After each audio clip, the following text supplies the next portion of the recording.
My argument about discipline is not about adding more things to your life. And most people listening to this, you are what I would say a lost warrior.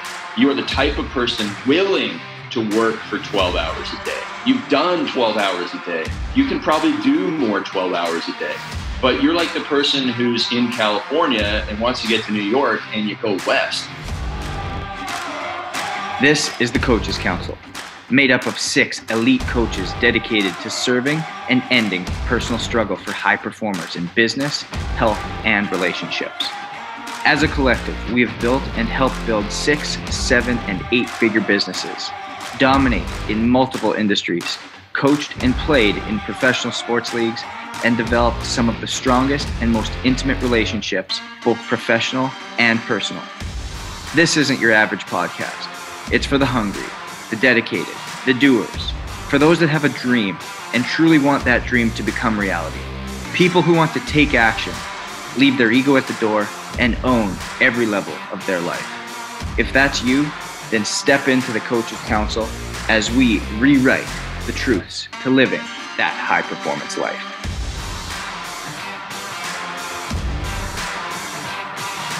Welcome back to another week of the Coaches Council. Another single coach on here today, and we got Craig Ballantyne, the most disciplined man in the world. And we are super excited to have him as a part of the council. Craig, thanks so much for being on with us today. This is going to be a lot of fun, man. Thank you so much. You're welcome. And, we should definitely unpack that claim and, because a lot of people are like, whatever. So, we should definitely hit that up in this call. So first off, let's start off with, why does everybody call you the most disciplined man in the world? Or where did that come from? It's a great question. And so it stemmed from the fact in about 2011, that's when I bought my Early to Rise business, and I was running an online fitness business at the time. And I was cranking out a lot of content. And a lot of guys followed me that had one business, and they were like, Craig cranks out twice as much content, 3 or 4 times as much content than I do.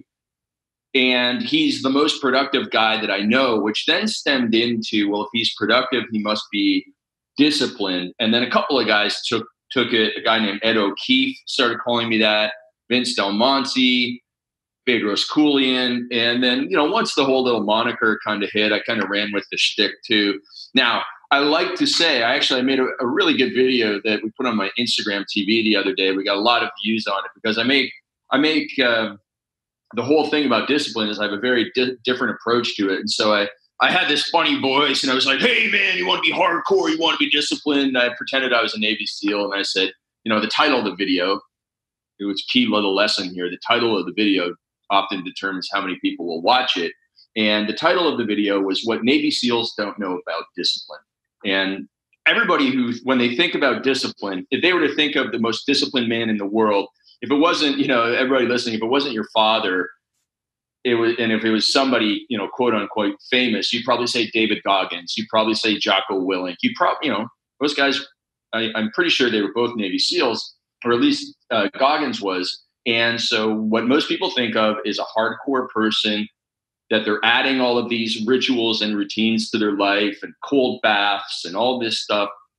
And, this one thing that people always say is, there's some general in the Army who's famous for this. He's like, you got to make your bed first thing in the morning. I literally have not made my bed in my life.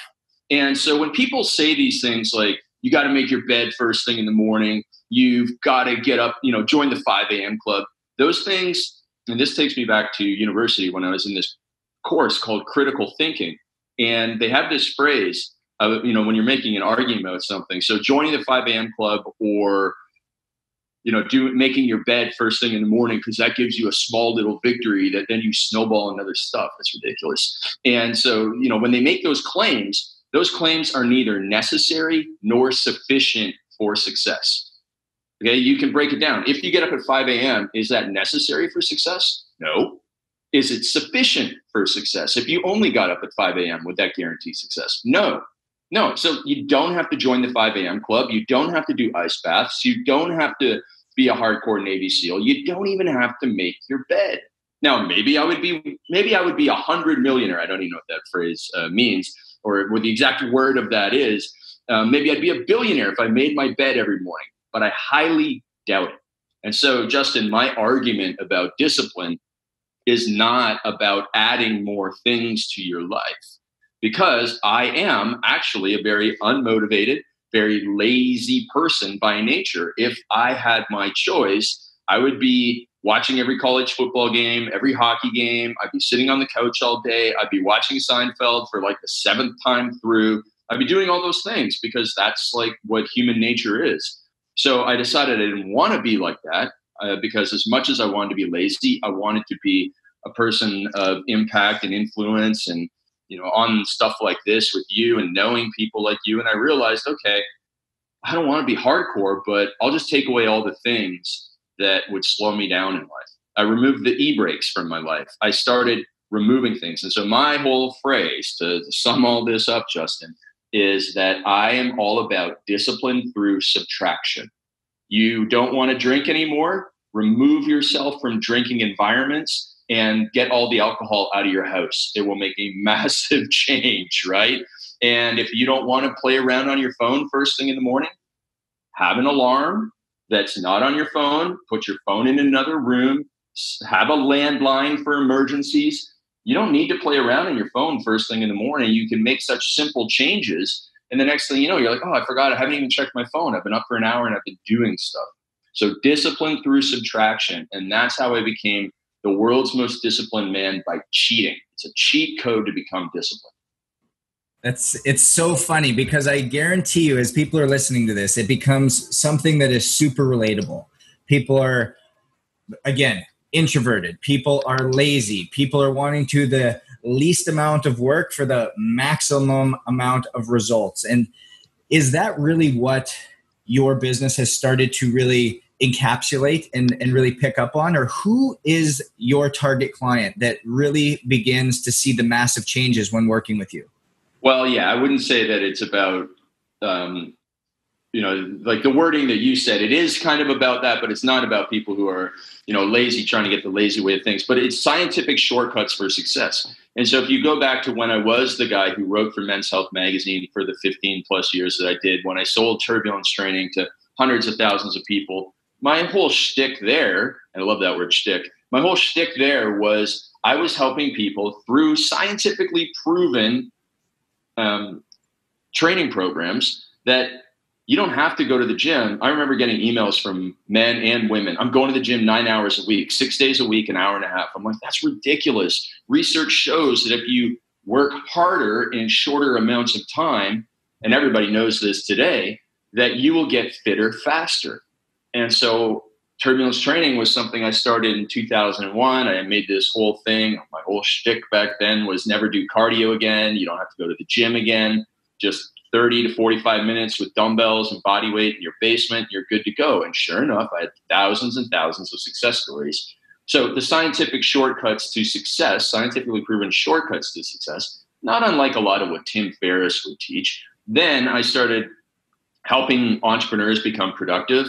And I started helping entrepreneurs grow online businesses. So I had actually, most people don't know this, I had my first business seminar in 2007 down near you on the other side of Florida, over on West Palm Beach at the PGA Golf Resort. Had a seminar there. Vince Del Monte was there.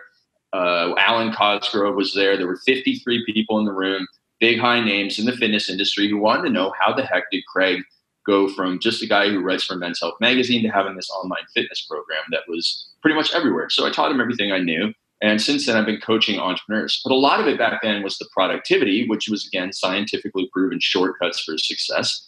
And then in the last 5 years, I've started working with high-performing entrepreneurs. And what I've realized is I have very few female clients. And if you would characterize them, they'd be alpha females.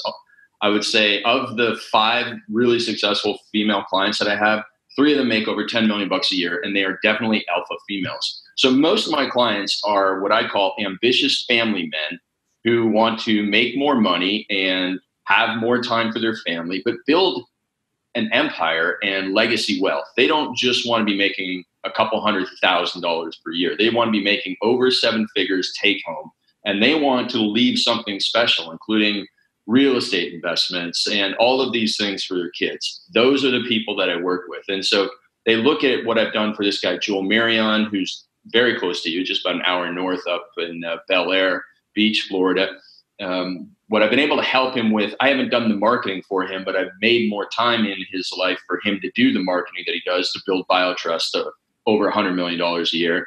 And anybody here who's a fan of Bedros Keuilian, the owner of Fit Body Bootcamp, and you've heard of him and you've read his book, Man Up, he has a page devoted to what I did for him, page 54, as if I was counting, right?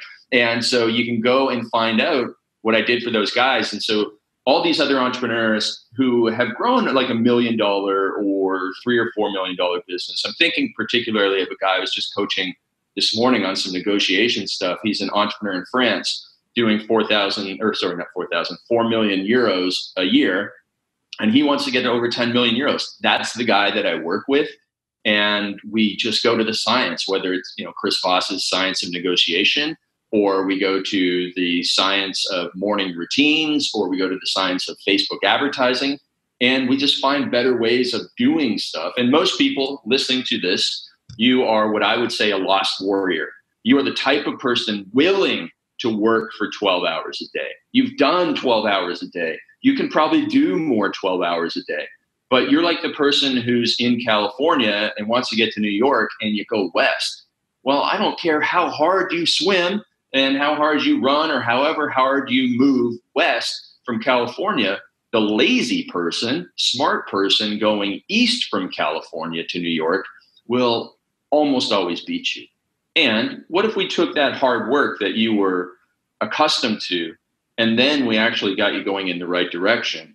Well, then you're going to go from lost warrior to empire builder. So those are the people that I tend to work with, men over the age of 35 who have young kids and who have had some success, but are hungry for more, ambitious for more, want a no BS approach, want to jump on our coaching calls and get right to the brass tacks, because I'm pretty, straightforward too. And so those are the people that I attract.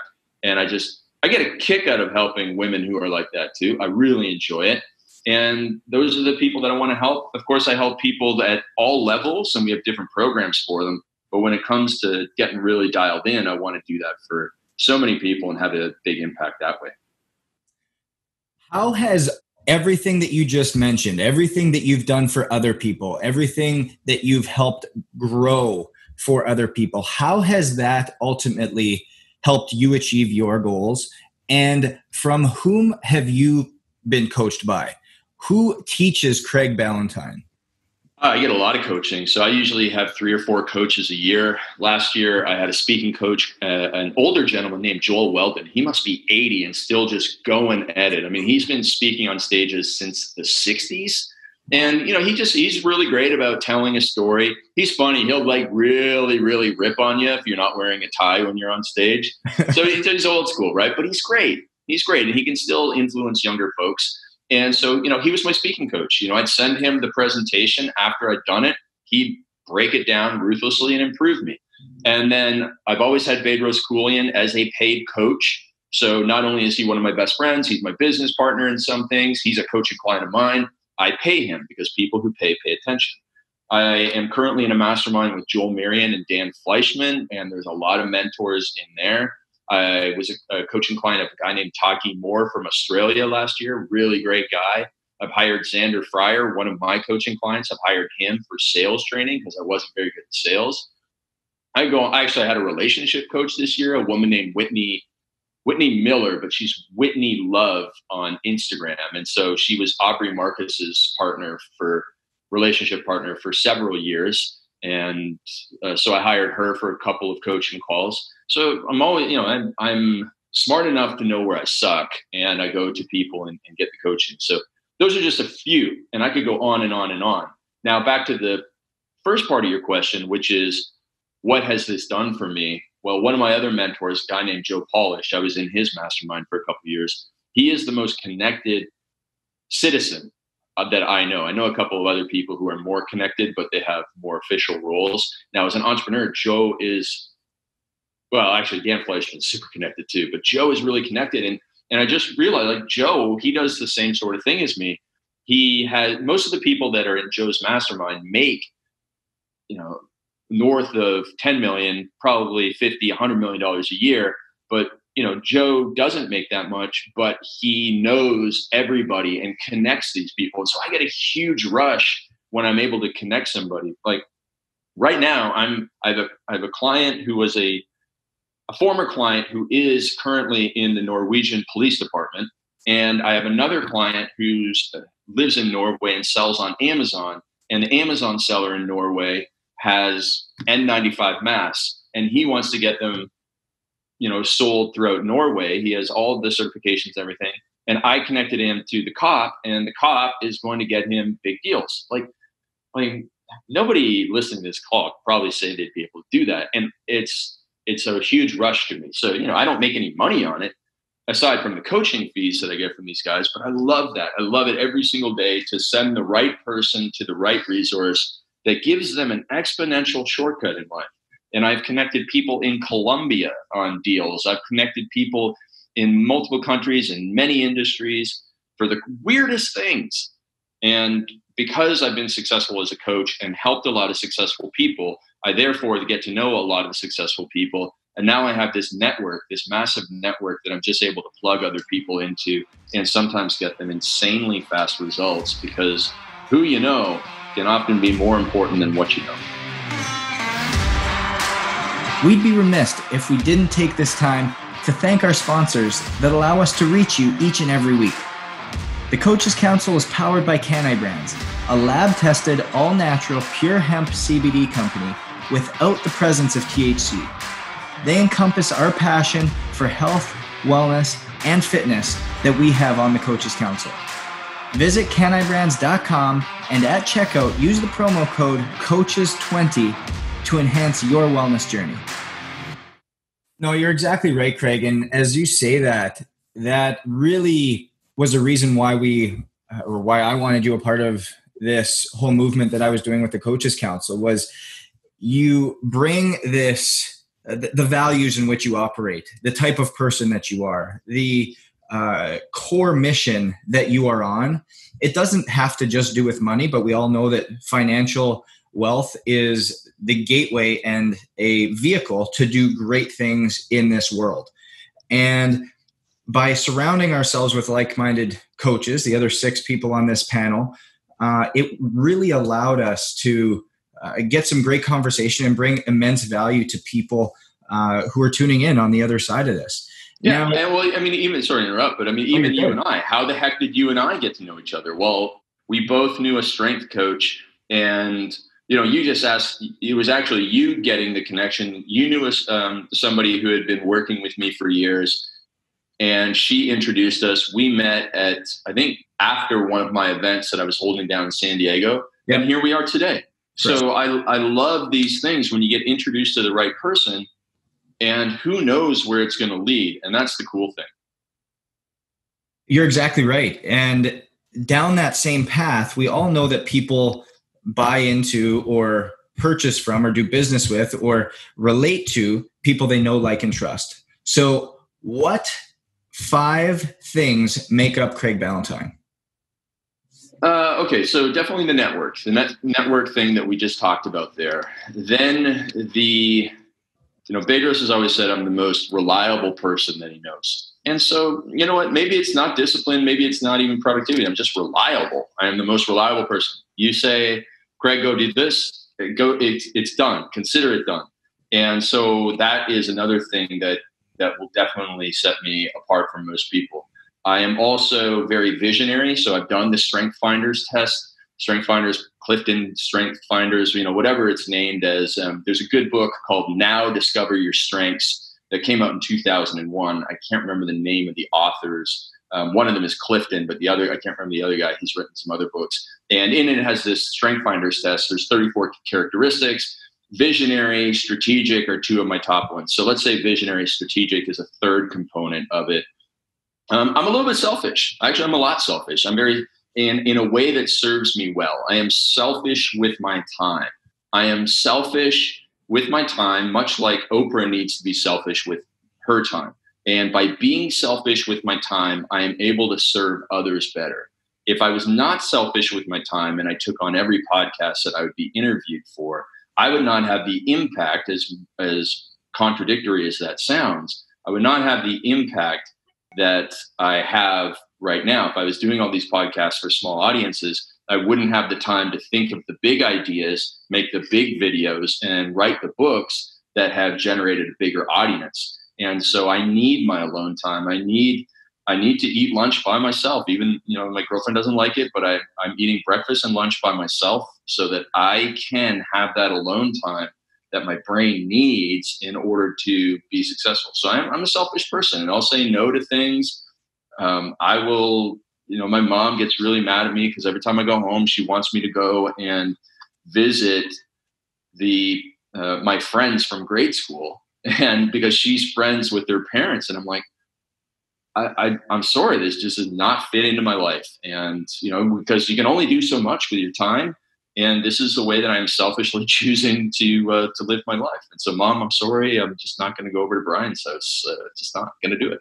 And so I guess the fifth thing is that I'm actually pretty playful and funny around the right people, and around my dog and my girlfriend and Bedros and stuff like that. It's just that I don't, when I'm in a work environment, I don't think about that. And so it's something I really need to work on, because Billy Jean, Billy Jean is marketing. I forget what his real name is. He's in the mastermind with me and Joel. Everybody knows him. He's a big gentleman, big African-American gentleman, really awesome, really smart guy. And he said this one line. He said, one of the most valuable skills is being able to make videos that sell and have humor in it.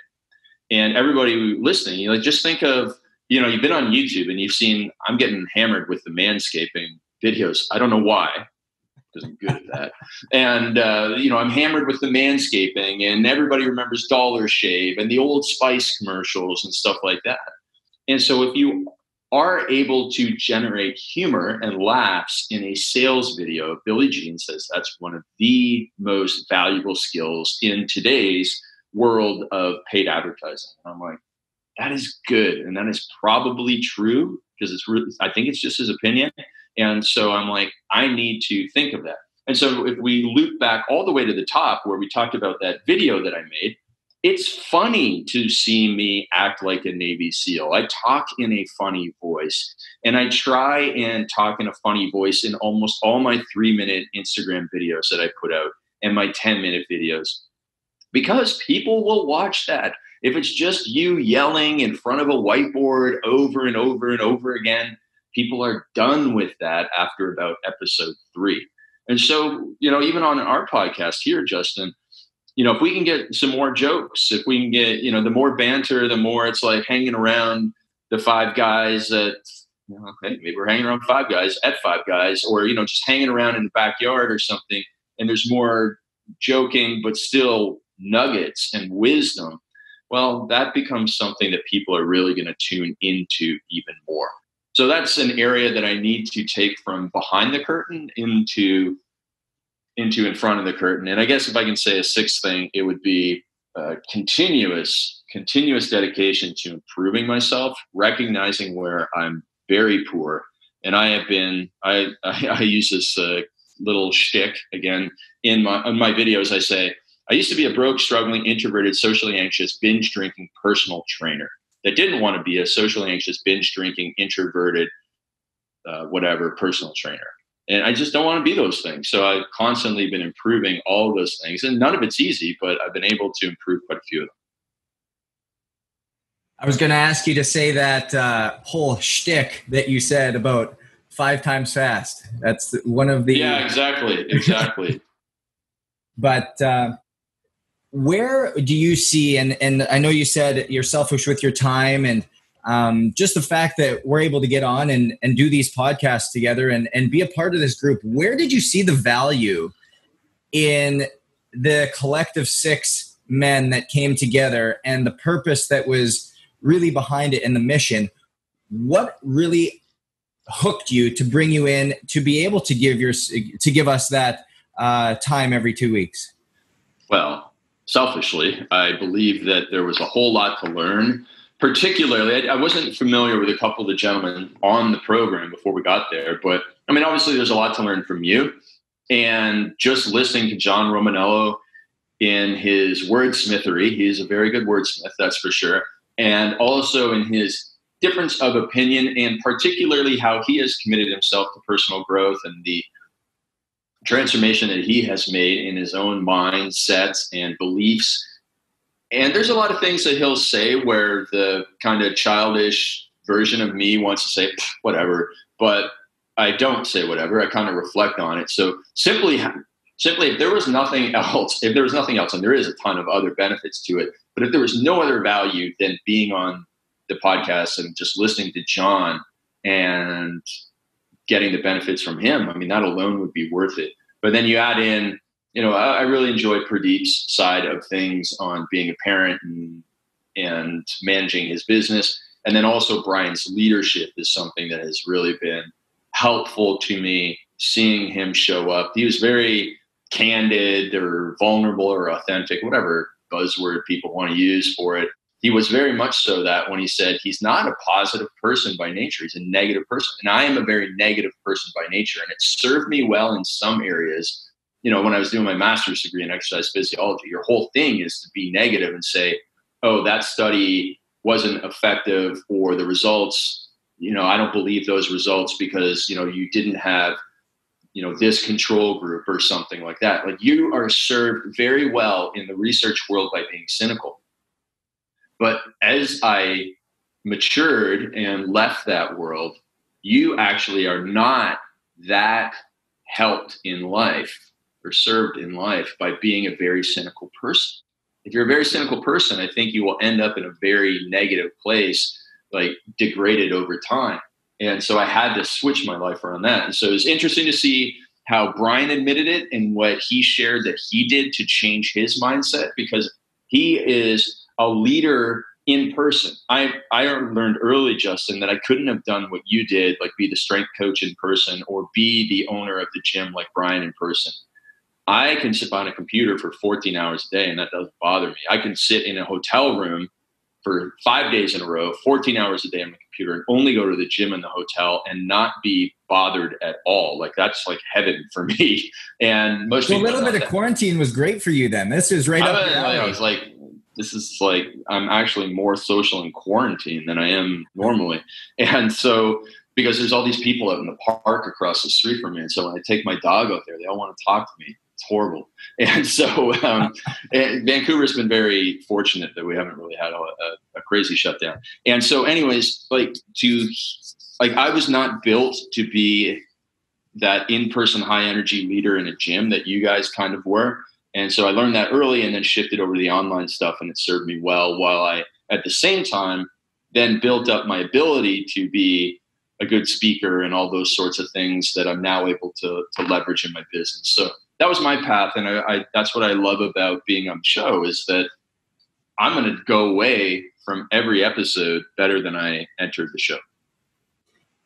And that's exactly what we hope for every single listener out there, is the vast amount of knowledge and experience that's being dictated in every single episode is worth its weight in gold. And we aim to provide value. So I'm so glad that that's what you as a participant are also getting out of this. And to your point, it was Mr. Tom Rath, the Strength Finder, other author of that book. Okay. Had it there in the old bookshelf, so pulled it out to be able to help us out there on the old author. So Mr. Tom Rath, we're going to give you that one. But thank you, Craig, so much for coming on and for, again, peeking a little bit behind the curtain of Mr. Craig Ballantyne. Where can everybody find you outside of every Monday on the Coaches Council? Well, before we get to that, the book that I was thinking was Now Discover Your Strengths, and it's Marcus Buckingham. It's Marcus Buckingham and Donald Clifton is the one that I read. So it's Now, Discover Your Strengths.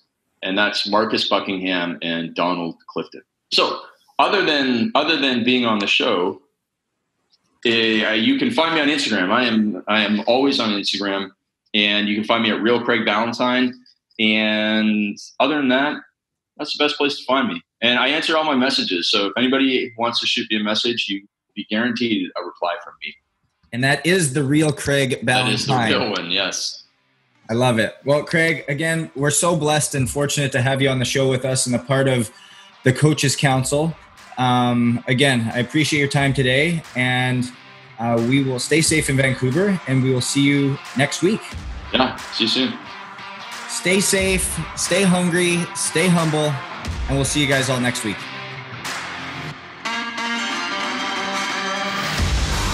Thank you so much for joining us for another week of the Coaches Council.